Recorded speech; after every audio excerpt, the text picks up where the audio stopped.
wie gesagt, Regina Urbani mein Name. Ich verantworte die digitalen Kundenkanäle bei Swisscom. Heute geht's, wir haben einiges über Sales gehört. Ich möchte fokussiert etwas mehr über Service sprechen, obwohl ich schon sage, die zwei Welten sind nicht messerscharf trennbar und sollten auch nicht trennbar sein, weil auch Sales ist ein Service und auch in den Service gehört der Sales natürlich dazu.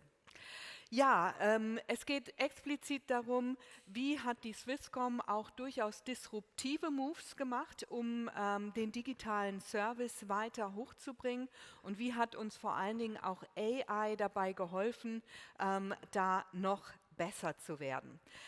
Ich erzähle erst ein bisschen was über das Thema Push der digitalen Customer Experience. Wir haben heute schon viel über Experience gehört. Ich glaube, eine Rock-Solid Experience ist absolut key. Und dann zeige ich noch ein paar Sachen, was wir da mit AI gemacht haben und wie uns das nochmal geholfen hat, da Next Level zu erreichen.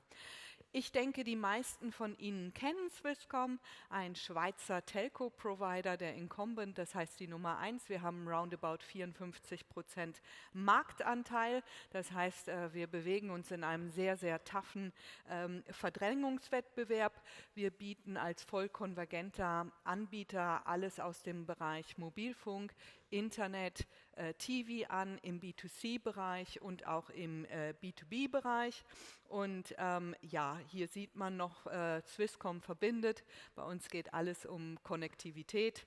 Und wenn man das zusammenrechnet, und Sie müssen natürlich immer sehen, alles durch 10 teilen, wenn man aus einer deutschen Sicht argumentiert.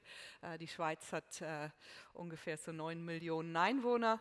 Das heißt, wie Sie sehen an den Anschlüssen, da bedienen wir schon eine Menge Kunden. Wir haben uns zunächst einmal angeschaut, wie digital sind denn eigentlich unsere Kunden und wollten natürlich, weil Stichwort auch Personalisierung, auch über den digitalen Reifegrad kommen. Und dann haben wir mal gesehen, dass digitale Reife auch nicht unbedingt etwas mit dem Alter zu tun hat. Das heißt, oftmals ist ja die Hypothese, dass es eher jüngere Kunden sind, ein jüngeres Kundensegment. Dem ist nicht so, besonders wenn man die letzten Jahre verfolgt, hat sich der digitale Reifegrad eminent gesteigert und besonders in dem Segment der 35 bis ja so 55, 59-Jährigen ist ein sehr hoher digitaler Reifegrad vorhanden, sodass wir auch den Mut hatten, da etwas disruptiver zu pushen. Wir haben rund 150 Millionen Inbound-Kundenkontakte pro Jahr. Das ist eine Menge, wenn Sie überlegen, wie viele Einwohner wir haben. Und davon, das sind die Good News, sind heute schon über 90% digital, aber eben 10% auch noch nicht. Ja? Und diese 10% sind natürlich auf der einen Seite ein Kostenblock, aber wir kommen auch aus der Kundendenke heraus. Wir sind überzeugt, dass wir einen wirklich sehr guten digitalen Kundenservice anbieten. Unser NPS beweist es auch. Die Kunden, die den digitalen Service nutzen, sind sehr, sehr zufrieden, aber viele nutzen es eben auch noch nicht. Wie sind wir aufgestellt? Hier sieht man, die digitalen Kundenkanäle sind einmal eingeteilt. Wir haben das Thema E-Commerce, E-Sales. Ja, ich verantworte noch in meinem Bereich das ganze Thema Base Management, also Customer Interaction und Value Management, alles was an Newslettern, One-to-One-Kommunikation und so weiter rausgeht in die Kundenbase natürlich auch. Das ist sozusagen unser Motor, der die Maschine bespielt, mein Web Analytics und vor allen Dingen Data Analytics Team, also eine Mannschaft kümmert sich um das Thema Frontend und ich habe noch einige Data Scientists, die in dem ganzen Thema Datenmodellierung und eben Simulation arbeiten.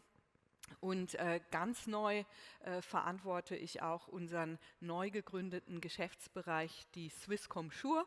Das ist eine Versicherungssparte und Sie sehen, sonst privat habe ich nicht so viele Hobbys. Gut, digitale Experience, wie sind wir eigentlich daran gegangen? Wir haben eine Care-Vision 2027. Wir wollen 100% aller Kundeninteraktionen sollen digital gestalten. Und dabei gehen wir sogar so weit, dass ich sage, bei einigen Sachen möchte ich eine Transaktion haben und ich weiß, dass der Kunde sie benötigen wird, bevor der Kunde es selber weiß. Und das findet heute schon statt.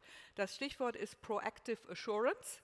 Und ich weiß zum Beispiel, dass in Ihren WLAN-Router der Blitz eingeschlagen hat, bevor Sie das selber wissen. Und ich löse eine Service-Transaktion aus, bevor der Kunde überhaupt uns kontaktiert. Der bekommt dann eine Push-Notification, wo wir sagen, bei Ihnen hat der Blitz eingeschlagen, die Performance ist nicht mehr optimal, Ihr neuer Router ist bereits in der Post und wird morgen bei Ihnen ankommen. Das heißt, so vermeiden wir natürlich Kundenkontakte und bieten einen tollen Kundenservice, der sehr gutiert wird. Das heißt also, wir kommen einmal von der Datenseite, dann Experience-Seite, alles digital, bieten aber immer noch eine Flankierung an. Das heißt, die Human Assisted Channels, die werden nicht ganz überflüssig, aber wir glauben, dass wir sie mehr flankierend einsetzen müssen. Wir haben heute immer noch Kundenkontakte, die einfach direkt anrufen. Ja, ein bisschen sind wir auch selber schuld. Wir haben unsere Kunden jahrelang so erzogen, hast du ein Problem, ruf uns an. Das wollen wir irgendwo switchen, sondern wollen, dass der Kunde seine Service Journey in der App, im Web startet und erst wenn er dort nicht weiterkommt, bieten wir einen menschlich assistierten Kontakt an. So, die Erfolgsfaktoren für den digitalen Push sind, glaube ich, erstmal eine top-digitale Experience. Ich glaube, wenn ich da nicht wirklich absolut eine super Experience biete, was Auffindbarkeit angeht, was Funktionalität angeht, dann brauche ich da nicht anfangen. Das Zweite, was ganz wichtig ist, ist die Zuführung. Wir haben es gerade gehört, die Journey gibt es nicht, das ist auch bei uns so. Ja? Zuführung in ganz unterschiedliche Punkte der Journey und da muss man natürlich schauen, wie steuere ich das an und auch etwas Mut zum aktiven Pushen in den digitalen Kanal. Auch Kunden sind Gewohnheitstiere und da schauen wir natürlich auch, dass wir an einigen Stellen, ich nenne es mal, einen sanften Schubs geben in diese Richtung. So, hier sieht man nochmal, wie sind wir da so ein bisschen methodisch rangegangen. Plan, Do, Check, Act, Monitor. Ich glaube, das ist für die meisten nichts Neues. Wir machen auch eine laufende Journey-Optimierung. Das heißt nicht immer nur Neues dazu, sondern Prozess- und Journey-Optimierung. Und dabei hilft uns natürlich eben Content Square auch eminent mit gutem Input, den wir dann zur Weiterverarbeitung da auch nutzen können. Das fängt mit so Kleinigkeiten an, wo wir gemacht haben, also wo wir sagen, ein Level Up der Website erstmal, ja, Content muss etwas ansprechender sein, Hier zum Beispiel auch ein gutes Beispiel, wir mussten unsere ganzen Hardware-Pages überarbeiten. Warum? Jetzt sagt man, naja, ihr verkauft ja eigentlich Verträge und nicht Hardware, ja, da ist auch nicht die größte Marge drin, aber zum Beispiel Hardware ist der Einstieg in sehr, sehr viele Funnel, dass die Kunden eigentlich über die Hardware kommen. Von daher, das muss top aussehen. Und was natürlich auch ganz wichtig ist, wir haben das App-Indexing gemacht, ein Move, um den Kunden mit Serviceanfragen direkt in die richtige Stelle der Hilfe-Pages zu leiten, denn 55% des gesamten Traffics kommt eben über Google und da ist es absolut matchentscheidend, dass es an die richtige Stelle weitergeleitet wird. Ja, was wir dann auch gemacht haben in der Conversational IVR, wir arbeiten im Kundenservice, im human assistierten Kundenservice mit einer IVR, das tun die allermeisten. Wir haben eine Conversational IVR, die wir jetzt auch immer weiter mit AI enrichen. Und wir haben bei einigen Transaktionen, wo wir sagen, hey, wir haben wirklich eine super solide digitale Lösung, da trauen wir jetzt uns auch mal hart zu deflecten. Das heißt Hard Deflection, Kunde läuft da rein, Intent Recognition und so weiter. Und dann wird dem Kunden direkt ein Link zugesendet, wo er direkt an die Stelle der richtigen digitalen Service-Transaktion kommt und dann wird der Call deflected. Wir bieten auch weiterhin eine Rückrufmöglichkeit an, wenn der Kunde sagt, nee, das finde ich jetzt aber ganz blöd von euch, dann hat er natürlich die Chance, dass wir ihn zur gewünschten Zeit sofort zurückrufen. Was wir auch gemacht haben, uns überlegt haben, und ich glaube, das Dilemma teilen viele Unternehmen. Wir haben eine App für unseren Service, alles ist super, aber es gibt, wenn man mal wirklich objektiv überlegt, keinen einzigen wirklich zwingenden Grund, die App installieren zu müssen. Bei Sonos ist es anders, die Dinger tun keinen Ton, wenn ich die App nicht installiert habe. Bei uns, wenn Sie einen Vertrag kaufen, Sie können telefonieren, ob Sie die App haben oder nicht. Ja? Und dann haben wir uns überlegt, wie können wir das etwas disruptiver pushen, indem wir vielleicht einfach so tun, als ob du die App wirklich zwingend brauchst, ansonsten tut dein Telefon keinen Piep. Und wir sind so ein bisschen auch über den eSIM-Case gekommen. Das ist klar so eine Win-Win-Situation. A, wir wollen diese blöden physischen SIMs nicht mehr. Es ist nur logistischer Aufwand, für die Umwelt auch nicht gerade richtig toll. Und da versuchen wir den Kunden wirklich direkt im Funnel über die App reinzupushen, dass er die App schon mal installiert hat, was natürlich auch ein Pre-Requirement für digitalen Service ist. Und jetzt habe ich noch ein paar Sachen mitgebracht, wo ich sage, wie hat uns denn eigentlich AI dabei geholfen? Es ist ja die große Sache, wenn Sie Service oder auch Sales pushen wollen. Wir haben schon ganz viel gehört über Personalisierung. Personalisierung ist, glaube ich, absolut key. Dieses Gießkannenprinzip funktioniert überhaupt nicht mehr. Man muss personalisieren. Aber was brauchen Sie, um wirklich geile, personalisierte Experiences zu kreieren? Sie brauchen Tonnen von Content. Tonnen von Content. Im Prinzip, wenn man auf n=1 geht, brauchen Sie fast pro Kunde den eigenen Content. Was haben wir uns überlegt? Wir haben den Swisscomizer gebaut. Der ist ziemlich cool, der Swisscomizer. Das ist nämlich ein AI-gestütztes Tool, mit dem Sie Content kreieren können. Wir haben ein paar Prompts, nämlich hardcoded reingesetzt und der Rest kann wirklich jeder sehr, sehr einfach ausfüllen. Wen will ich targetieren, welches Wording, also man kann gewisse Cluster von Zielgruppen hinterlegen, dann wird das Wording ganz anders angepasst. Sie sehen hier 2 Beispiele. Ja, für den einen Kunden sieht es so aus, für den anderen sieht es ganz anders aus, je nach Interessen des Kunden. Und das kann man sogar noch beliebig enrichen. Wir haben natürlich auch unfassbar viele Daten, auch aus unserem TV- und Entertainment-Geschäft. Wir wissen ja auch ganz genau, was schauen die Kunden denn auch an, welchen Content konsumieren sie. Und das ist natürlich ein Schatz an Daten, der uns auch hilft, wirklich coole, personalisierte Experiences zu machen. Und das AI getrieben, das geht wirklich mit im Prinzip können Sie so eine Kampagne, wie man es hier sieht, das haben Sie in 10 Minuten kreiert mit dem Ding und das gibt natürlich eine Riesenchance zur Skalierbarkeit. Das nächste, was wir uns überlegt haben, wo wir gesagt haben, das ganze Thema Kundentesting schreitet auch immer weiter fort. Man will ja mal gucken, wie kommt was an. Und wir haben gesagt, die AI kann ja gleichzeitig Fragesteller und Kunde sein. Ja? Je nachdem, wie ich reinprompte, das ist natürlich optimal. Sage ich, du bist ein harter Interviewer und du bist ein skeptischer Kunde. Und dann erstellt die mir so Interviews und so haben wir quasi den synthetischen Kunden kreiert, um sehr schnellen Zugriff auf erste Kunden-Insights zu bekommen. Und das hilft uns natürlich dann auch weiterhin zu optimieren, zu verbessern. Also auch ein sehr, sehr spannender Use Case. Wir erstellen mittlerweile ganze Kampagnen mit AI. Hier mal ein Beispiel, was wir innerhalb von 24 Stunden, normalerweise brauchen Sie für die Kreation einer kompletten Kampagne bis zu 10 Tagen. Wir schaffen es hier in 24 Stunden, auch Tutti Completi mit AI. Die Visuals sind mit AI kreiert, alles on-brand. Das Ding ist mit den ganzen Brand-Guidelines gefüttert und dadurch können Sie das dann noch weiterhin personalisieren und zum Beispiel zur Lead-Generierung. Das Ding ist Faktor 10 erfolgreicher, als wenn man es mit der Hand erstellt, weil Sie eben für jede Gruppe viel unterschiedliche Ansprachen generieren können und man ist noch deutlich schneller damit. Dann unser Blue Chip sozusagen, mit dem wir in den digitalen Service eingestiegen sind, unser LLM Ragbot SAM.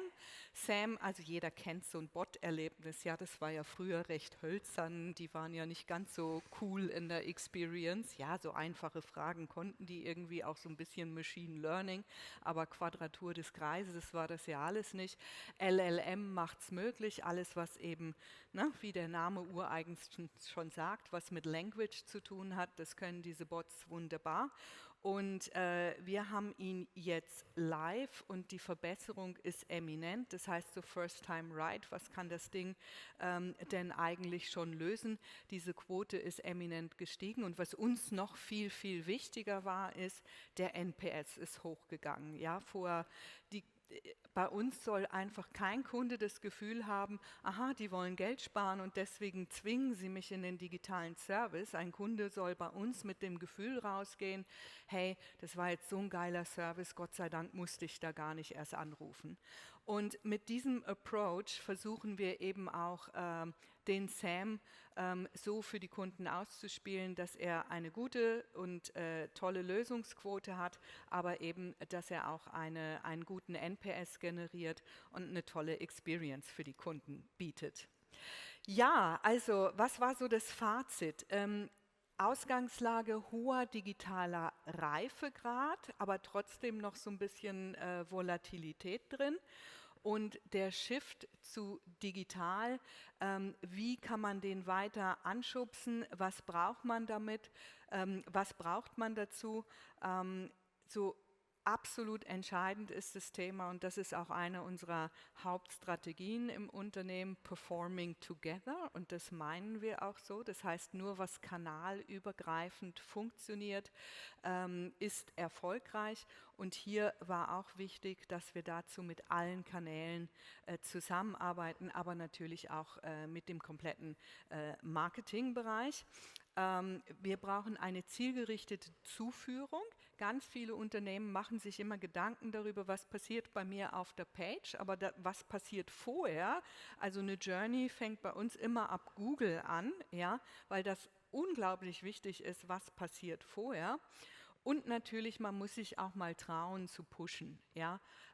Ich sage immer so, das ist der kleine sanfte Schubs, nicht zu hart und nur, wenn man sicher ist, dass man den Kunden auch ein tolles Erlebnis bietet.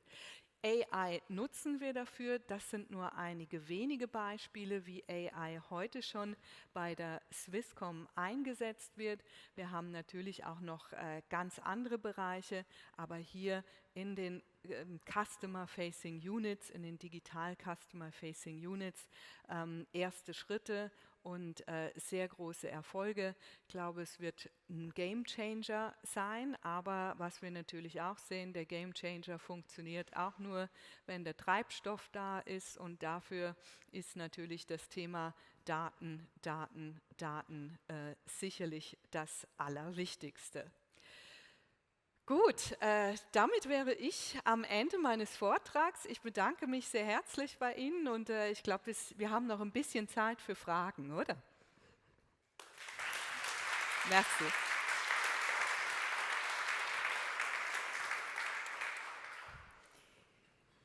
So, wir haben auf jeden Fall Zeit für Fragen. Vielleicht gibt es welche im Publikum, da könnt ihr euch schon mal welche überlegen. Ich habe eine Frage selber und ich weiß, wir haben auch einige Versicherer heute hier im Publikum. Ich selber komme auch aus der Versicherungsbranche und da haben wir das Thema auch immer diskutiert, aber waren auch ein bisschen scheu. Du hast jetzt viele positive Ergebnisse berichtet.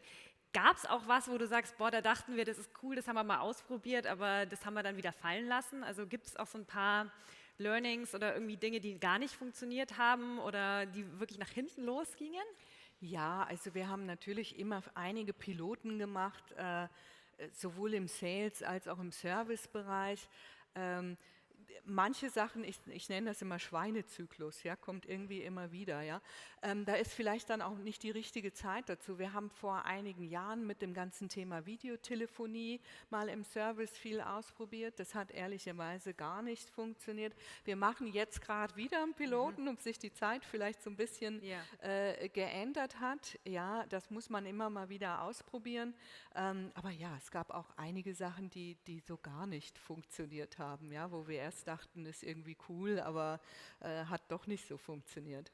Ja, Vielleicht hat ja da auch Corona und ja, das auch einfach einen Schub gegeben, wo die Leute sich auch an Dinge gewöhnt haben, weil sie einfach digital Leute erreichen mussten und das dann einfach Das auch. ist so, das ist so. Deswegen, ich sage auch immer, manchmal sind Ideen nicht schlecht, sondern manchmal ist es der falsche Ja, Zeitpunkt für eine Idee. ja, Ja. macht Sinn. Da gibt es eine Frage im Publikum von der ganz vorne. Habe ich mir doch gedacht, dass es für die Versicherer vielleicht interessant ist, hier noch Fragen zu stellen. Glaube ich tatsächlich gar keine so Versicherungsfrage, sondern mehr eine, wie schätze ich meine User Group eigentlich ein Frage. Du hattest eine Folie drauf, da hast du geschrieben, ihr möchtet 100% Digital First. Ich habe einen Haufen Kunden, die wollen gar nicht Digital First. Die wissen noch nicht, dass sie es wollen. Das ist der Unterschied. Ich habe tatsächlich, wir haben das in Voice of Customer, wir haben tatsächlich das schriftlich, dass sie drinnen schreiben, digitalen Erstkontakt lehnen wir ab. Mit einer Maschine konversieren, lehnen wir ab. Wir wollen einen Menschen. Das sind User, die gehen teilweise so weit, dass sie sagen, sie wollen noch nicht mal mit einer Hotline reden, sie wollen wirklich nur ihren Vertreter. Das gibt es bei uns auch, ja. Ich glaube aber, wenn man eine Vision starten will und wenn man wirklich disruptive Ideen auch bei den Mitarbeitern zulassen und forcieren möchte, ich sage jetzt nicht, ich möchte 99,1278% aller Kontakte digital. Die gibt's, die haben wir auch. Ja, die sagen auch, denen ist auch eine E-Mail zu digital. Die eiern in den Store und da erzählen die ihre Geschichte und wollen da ihren Service haben. Sollen sie auch bekommen. Ja, ich schmeiß die nicht wieder raus. Ist das die Mehrheit der Kunden? Nein. Richte ich meine Strategie nach denen aus? Nein. Die Frage ist eigentlich, beachtet ihr sie in der Strategie überhaupt? Oder ist es einfach... Nein, warum? Also Ja. die können ja da reinlatschen in den Store und da ihr Zück machen. Also bitte. Ne? Sehr gut. Gibt es noch mehr Fragen hier im Publikum? Ganz hinten ist noch eine Frage. Bringen wir einmal kurz das Mikro hin.